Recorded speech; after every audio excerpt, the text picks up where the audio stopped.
I'm overwhelmed. It's literally, it's literally, it's lit. See, I feel like my head has been hurting for the past 2 days. I didn't even know that my summer job, I didn't even know that my summer job started this week. It's just like onboarding paperwork stuff, but it's just like too many emails. Please slow it down. Please, please, please. And even like, I feel that I'm, pretty good at processing feedback and stuff. So I had applied to this one fellowship. It's the Mellon ACLS fellowship for the dissertation. I did not get it. And it wasn't even like a sadness. It was just like, now I got to keep applying. Like, it was more of just is annoyance the word? I feel you, Sirens. I feel you. I feel you, but a little quieter on my head for real. But it was more like, dang, now I got to keep applying places. Heck. Like, it was way less about, oh no, I really thought, like, I know that I have a much stronger proposal today.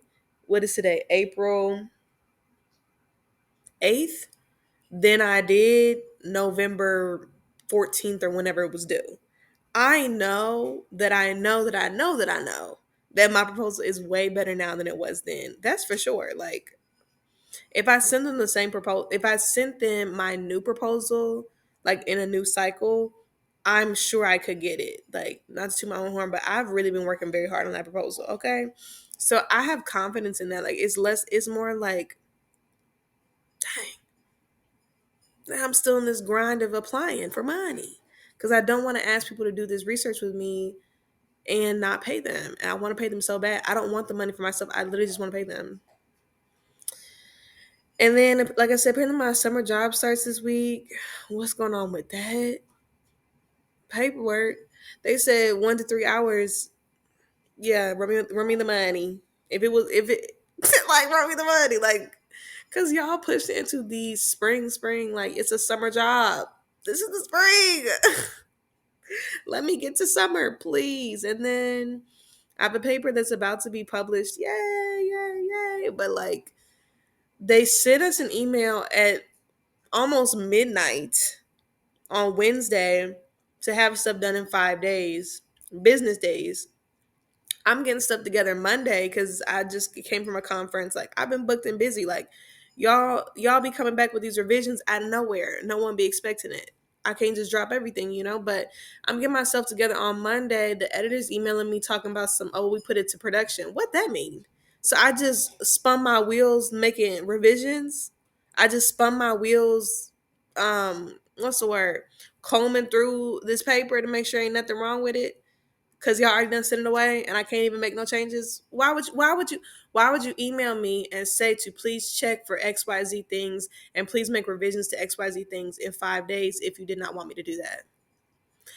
I wish I had waited longer. I wish I was a procrastinator, because if I had been a procrastinator, then I would have never done work that is now it's potentially void. I could have been doing something else. I don't even know how loud like my dog eating in the background is, and I really don't. Respectfully, I think it'll be okay, because this is the part of the podcast. If you watch the introduction video, or no, it's not a video, it's just audio. If you listen to the introduction audio, I also want to just document my PhD process, my doctoral process via this podcast. And I feel like I've done that a little bit, but I've kind of been waiting until I'm more polished, waiting until I'm really like I have a topic ready to do. And I have a topic ready. Okay. Because I think, as I previously stated, I am co-teaching a course, and I already wanted to make the materials and the lessons, article reflections and things like that I'm doing for that class available in some kind of way online. And so now I have this podcast as an avenue to do that. Excited to do it. So I could just, go off the dome for some course topics right now. I'm not going to. I'm not going to. But I'm just like, and this honestly, so this video, I've already recorded the video for this week, because I said it's April 8th, right? I've already recorded the video for this week. I will put this at the beginning of that video. So yeah, I'm gonna go because I just want this out there. Because this is just raw reflections. I don't want it to wait another week, because then I might have new updates. So I do want to try to maybe At the beginning of the last episode, I did do an update right about finishing the proposal, which draft, which I'm so grateful for. Why am I currently? I've not even gotten feedback yet. I'm currently making further revisions.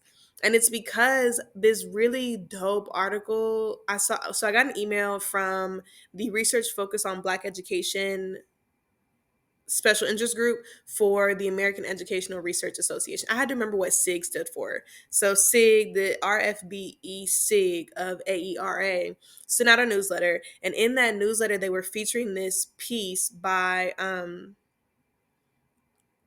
Dr. Washington.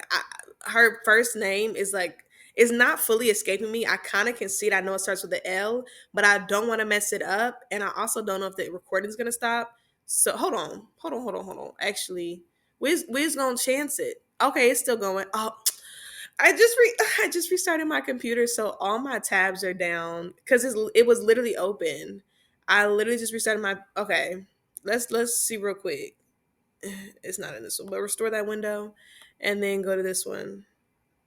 Doop, doop, doop. And restore this window as well. Sure, yes. I have so many windows open as well. Like, I think the number of tabs is also starting to give me anxiety. Typically, I keep tabs open until I fully finish that task.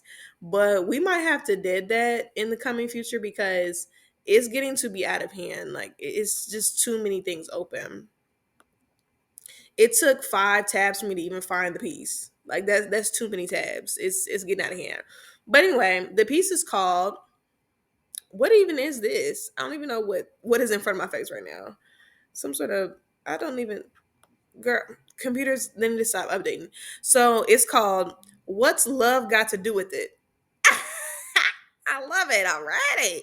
I already read it today and I enjoyed reading it. It was part of my self-care for the day. It's called What's Love Got to Do with It? Introducing Bell Hooksian Love Typologies to Qualitative Inquiry in Educational Research. Did I not already say I love bell hooks? Down. Okay. So this did have me excited. This did kind of give me a little bit more energy. And this is from LaShawn Faith Washington. She published this in November. She published this on November 6th of 2024. I'm gonna read the abstract real quick just because it's just so good. It's just so much richness in here. And then this is so off topic to I think the topic of the episode is racism is everywhere. And honestly, me getting overwhelmed right now and me putting my scholarly and academic slash work, so occupational activities ahead of my own health is very much so according to white supremacist culture and anti-blackness. And I need to lean back into my ancestral culture a little bit more and take some rest. So it's still related to racism. See how I just tied that together? That's a philosophy major right there. But anyway, so this is the abstract.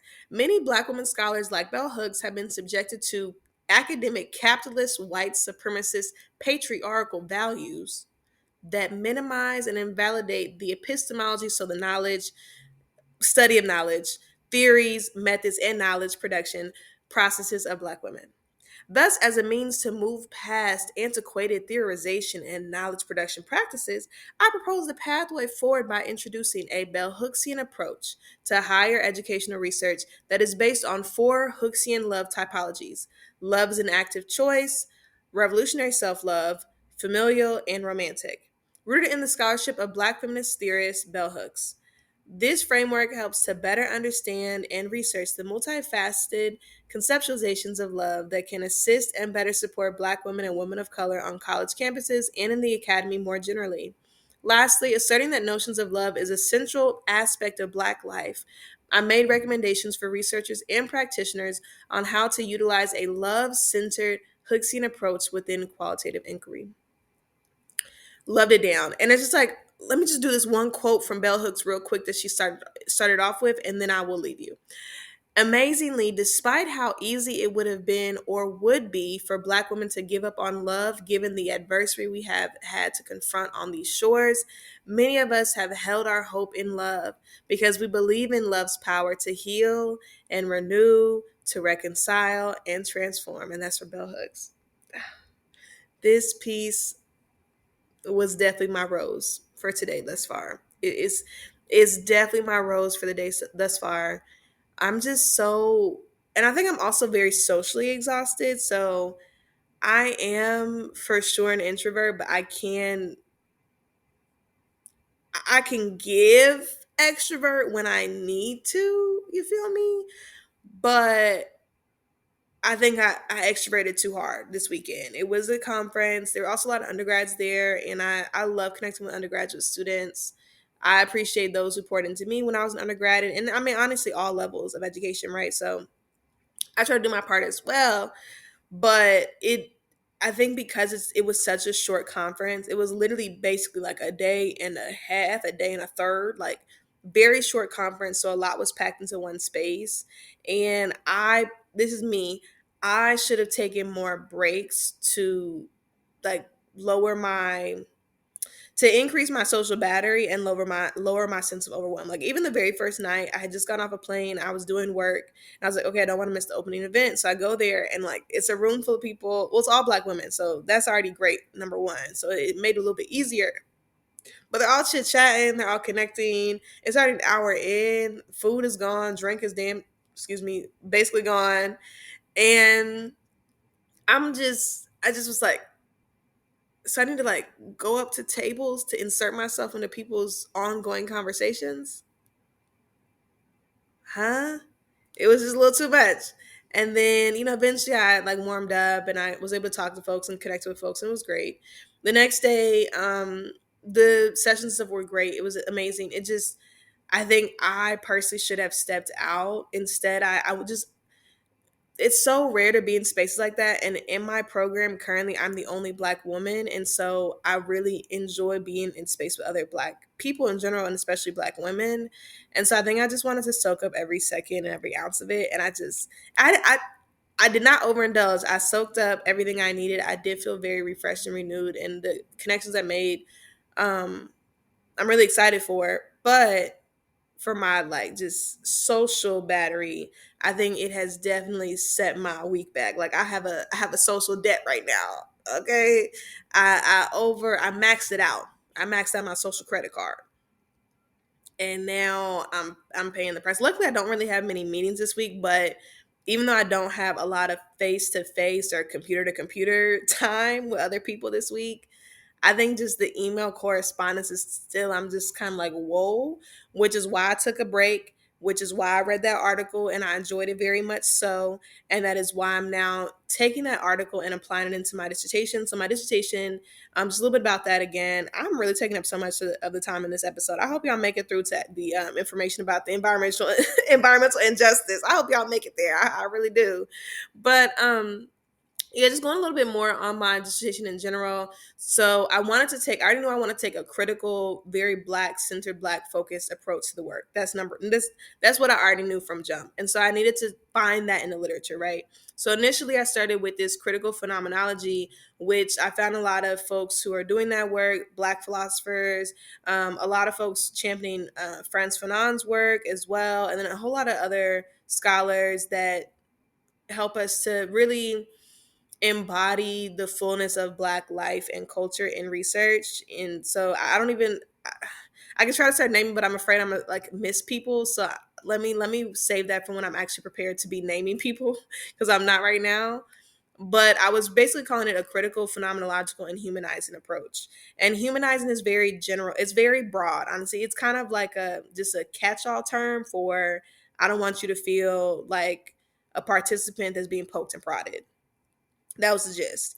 But after reading that article from Dr. Washington, I really feel that is gonna give me like a sharper framework for the dissertation that can make it stronger, more rigorous, la la la. But even though it can add to the rigor because she publishes into a qualitative journal, she's citing other folks who write in qualitative journals, so the academy can receive and respect her work because we have to do those types of things to get finished with the PhD. But I also really appreciate that the Hooksian approach, the Bell Hooksian approach that she is introducing in that piece is really centered on love and Black life. And that is really what I was trying to do. I wasn't trying to invent my own theory. That's a little bit advanced for where I'm at right now. And so I'm so grateful for her to have done it and to have done it in time for my dissertation proposal. Okay. I love her for that. I love her down for that. So that's I think this started off rough. My headache is subsiding a little bit. I think I needed to talk it out. And this is something I would typically do in voice notes to my friends. But as I previously stated, I still love y'all, friends that are listening. I still love y'all down. I do. But I think also this is just nice to be transparent about the journey. There might be a lot of podcasts, YouTube channels, and all types of resources about what it's like to be a PhD student and get to that journey and stuff. But I know for me, especially, how I've always kind of embraced social media, a little bit less so on Instagram, but for sure, like the Snapchat, TikTok, and Twitter of it all, just my full self being like, however I'm present. And honestly, Instagram stories, I've always been very much of my full self. I'm typically not put together on my Instagram stories like as of the past and things. So yeah, just coming in with the fullness, the good, the bad. Like I don't want to always feel like I need to be put together in front of the camera. I don't want to feel that I always have to have it together because I'm not going to. It's impossible on this journey. Like I'm a grad student. Number one, finances are better than they were, but they still low. Okay. I would like to be able to end my work day and just not think about work, but I think education is just a really hard place to do that in because if I'm being honest, also when I was a teacher, it was really difficult to just end my day. I did get a little bit better at it through therapy, but still it was very difficult because I just constantly want to be doing more for my students and giving them more resources and things, making more activities for them and just addressing their needs in different ways, staying in communication and in community with their families. And so that's just so much that cannot fit into a 7-8 hour school day. It just don't fit in a school day. It don't fit in a school week or business week. It just doesn't fit Monday through Friday. It moves outside of that time. But I think I started to more so separate grading during the day, lesson planning during the day, outside business hours. Yes, I might, think of a fun activity for my kids and do it. Yes, I might, I was Girl Scout troop leader, so I'm doing stuff with the girls. I'm meeting up with the families and stuff to coordinate what we're gonna do for sales and da da da. And those are more so things that are gonna be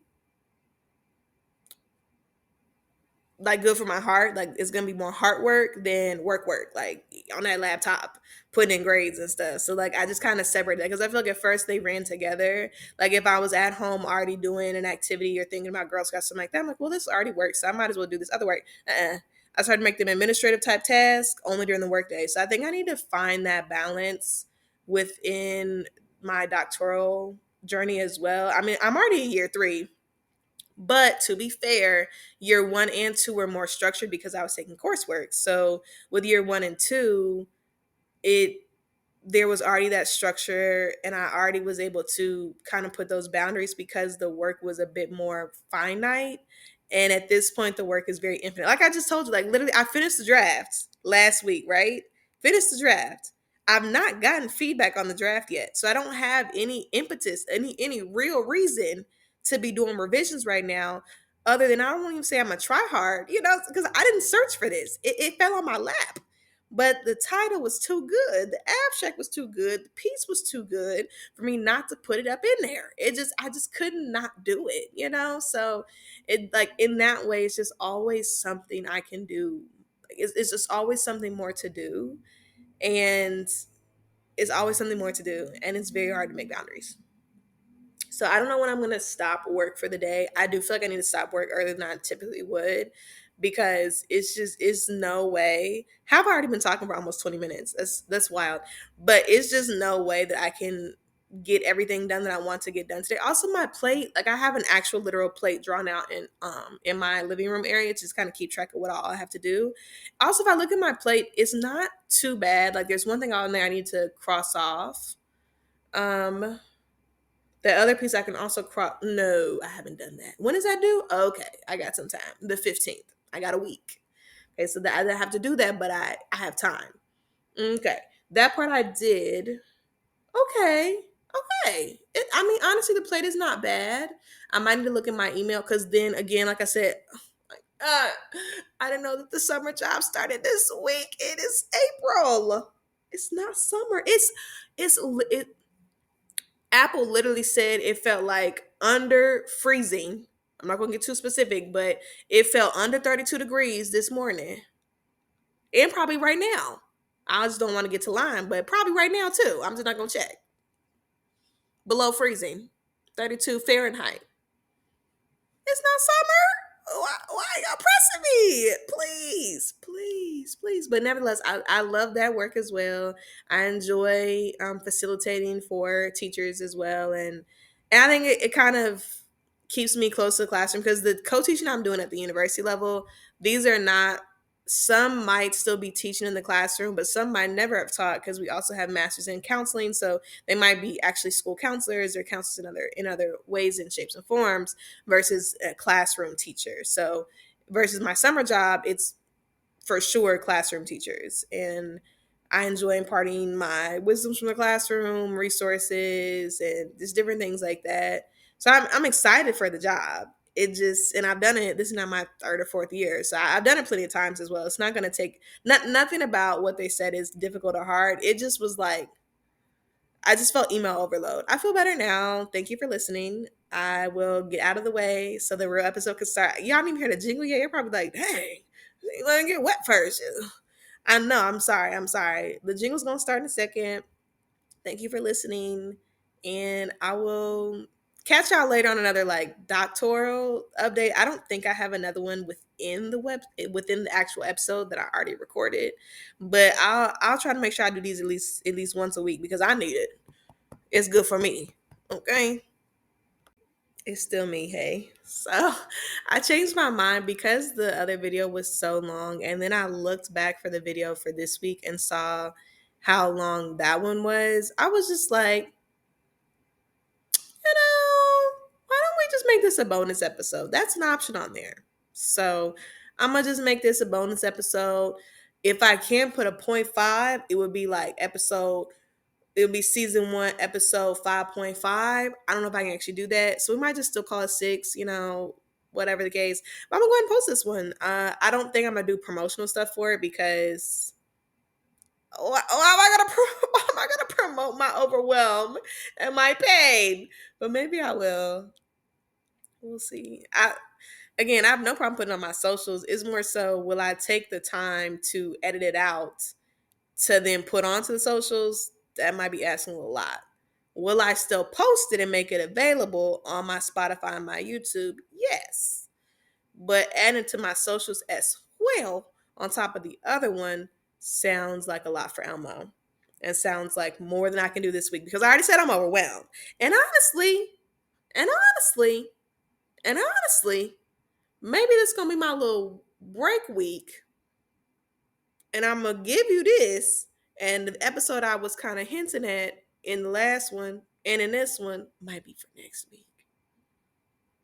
We're gonna ponder that. We're gonna, like, right now how I'm feeling with my head, that's what it's gonna be. But you never know with me. You never know. I mean, clearly I can't I said I was done.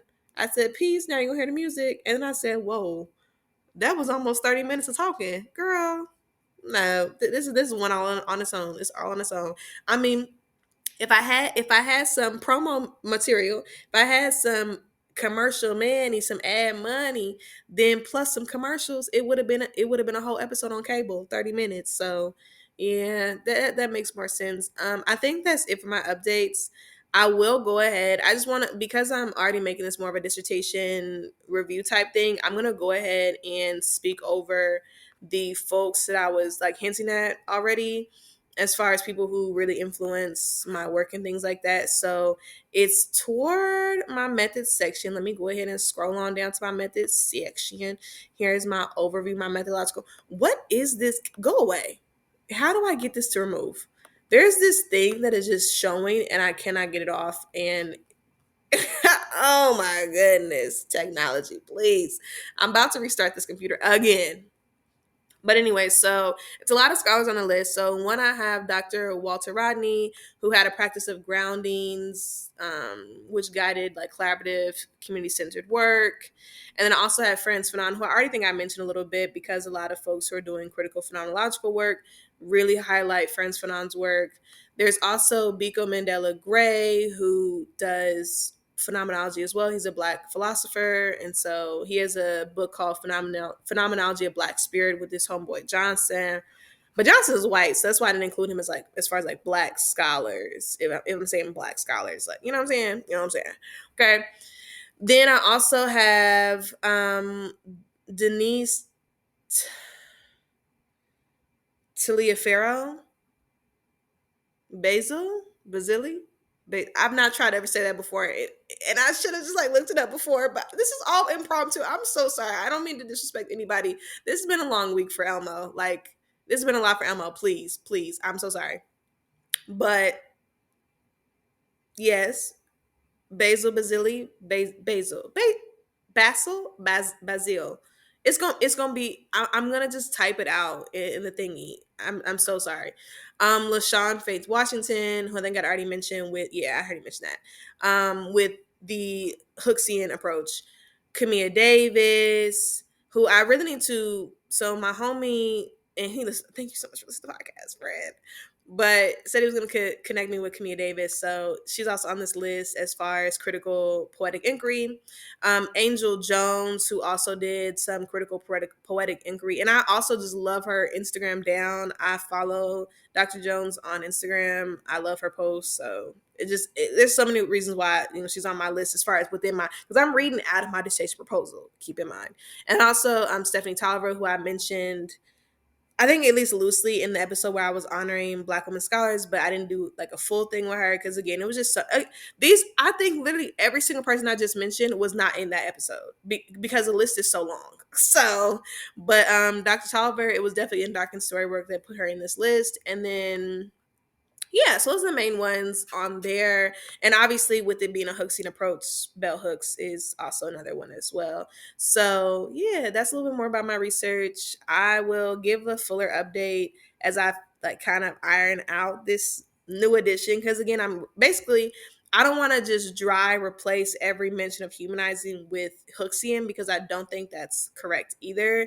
Because within the piece about the Hooksian approach, she does mention how it is a humanizing approach. And so I think the idea of being humanizing versus being dehumanizing, being anti-colonial, decolonial versus being colonial, white supremacist, etc., those words still have their place in the piece. And every single mention of a word like that doesn't need to change to Hooksian, but you don't want to just slap stuff in there. You know what I'm saying? Like I want to make sure it's integrated into the work.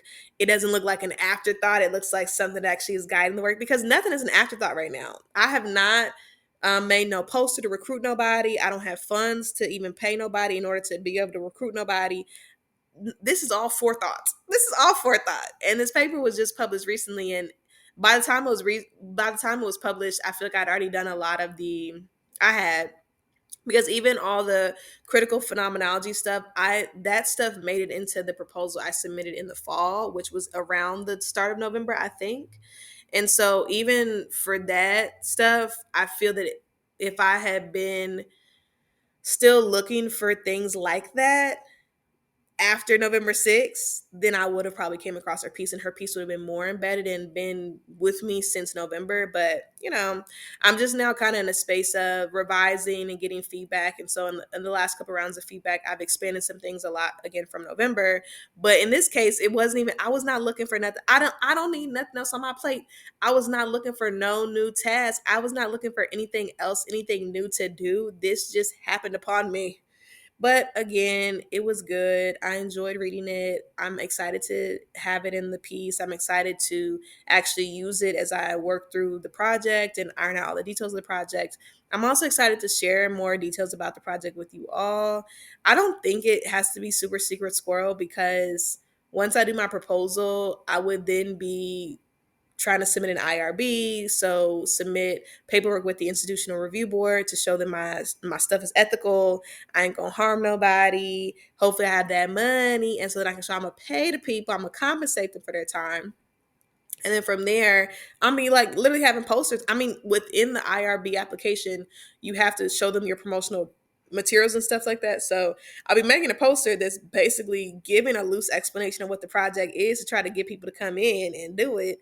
Therefore, yeah, it's not going to be secret. So I will definitely keep y'all informed and up to date. Right now, again, because I'm doing some revisions, it's not super influx. Not a lot is changing. Literally, I just finally found a term that really fits what I've been doing.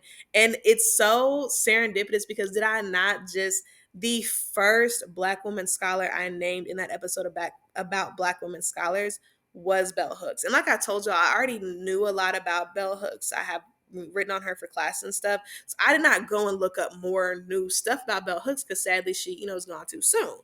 So finding this piece, it being based in Bell Hooks theories and me really enjoying and loving Bell Hooks as a scholar, and this being the approach for my dissertation, chef's kiss. I'm very excited for it. And again, this podcast has really energized me. This is a very chill podcast. We're gonna do more of these. It's gonna be maybe every other week type type thing because this was really good to me. I'm sitting on my couch. I'm comfortable. You feel me? I'm not trying to, think back into literature and pull a lot of stuff. Like I'm just talking, I'm venting, but it's also like in speaking it out and knowing that it'll reach at least somebody, at least one person. That's how I feel with my voice notes too. And I tell my friends that I know I could probably just voice memo to myself and keep them on my phone and they never reach an audience. But I think the difference with voice memoing is yes, I'm telling myself, but talking to myself don't really satisfy me too much. I don't know. I need some feedback. Like I need, even if it's just a or even if it's just the acknowledgement that someone is hearing me and that I'm not speaking to a void and just, I think that's what it is. Like the idea of just speaking to myself.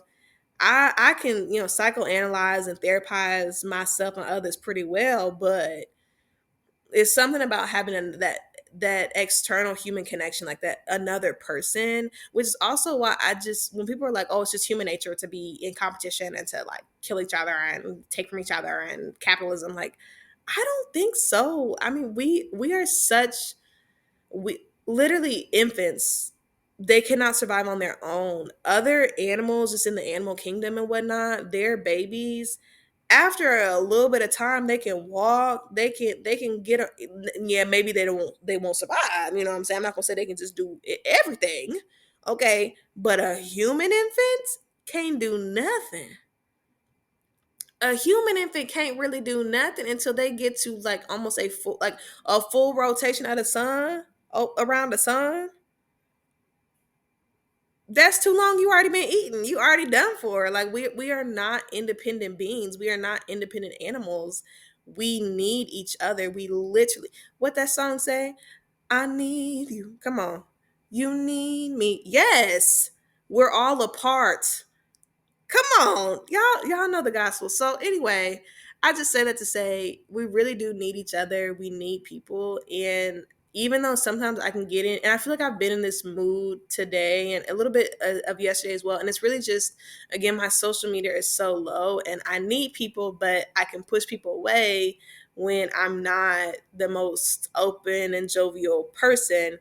But I'm not the most jovial person because my just I just feel so much weight, and just it's not even fatigue like actual sleep. It's more so just I need a vacation. I need to be in sun. I need to be in water. I need to be off my laptop. I need to be away from my email. I just need space from that.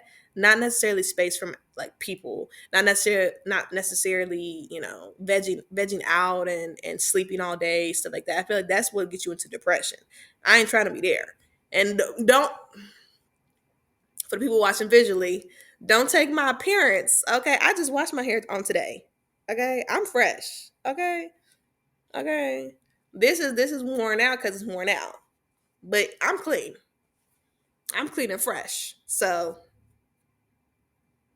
just check that, understand that. But yeah, I think that's it now. So thank you for listening, reviewing. Appreciate it. I am a little bit more energized. I feel like I can get through the rest of the day. And I mean, honestly, because I'm working on my own stuff, I'm pretty energized with my own work. I chose to read that article. I chose to then take that article and revise my dissertation proposal. I didn't have to do that.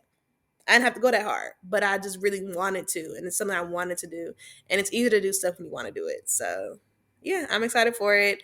Thank you again for listening and for being my sounding board, so I don't have to feel like I'm talking to the void. And see you next time.